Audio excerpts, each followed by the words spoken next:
ప్రపంచంలోనే మొదటి యూనివర్సిటీ ఎక్కడుందో తెలుసా? అది యూరప్లో కాదు, అమెరికాలో కాదు, భారతదేశంలో ఉంది.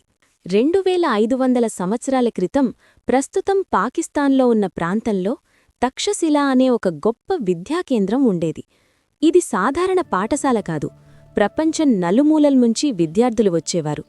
అప్పటికే ఇక్కడ ఉన్న విద్యా వ్యవస్థ ఈ రోజుల్లో ఉన్న యూనివర్సిటీలకు కూడా సాటిగా ఉండేది. ఇక్కడ బోధించిన విషయాలు వైద్యం, రాజకీయాలు, యుద్ధ విద్య, తత్వశాస్త్రం. ఇక్కడ చదివినవారు భవిష్యత్తులో గొప్ప వ్యక్తులయ్యారు. ఇక్కడ చదివిన ప్రముఖులలో ఆయుర్వేదంలో మహావైద్యుడైన చరక, బుద్ధుడి వ్యక్తిగత వైద్యుడైన జీవక, మౌర్య సామ్రాజ్యాన్ని స్థాపించిన మహారాజైన చంద్రగుప్త మౌర్య, వీరందరూ ఇక్కడే విద్యమభ్యసించారు. ఇక్కడే బోధించాడు మహాగురువు చాణక్య. మనందరం వినే చాణక్యనీతికి రచయిత, భారత చరిత్రనే మార్చిన మహామేధావి. అతని శిష్యుడే చంద్రగుప్త మౌర్య. కాని ఇంత గొప్పగా ఉన్న ఈ తక్షశిల 5వ శతాబ్దంలో వచ్చిన హన్స్ దాడులతో భారీ నష్టాన్ని ఎదుర్కొంది. ఆ తర్వాత మెల్లగా ఈ విద్యాకేంద్రం పూర్తిగా కూలిపోయింది.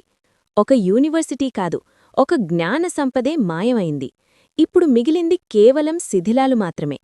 శతాబ్దాల తర్వాత కూడా దాని గొప్పతనం ప్రపంచం గుర్తించింది.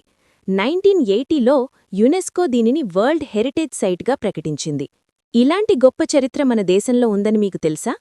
ఇంకా ఇలాంటి వీడియోలు కావాలంటే లైక్, కామెంట్, సబ్స్క్రైబ్ చేయండి.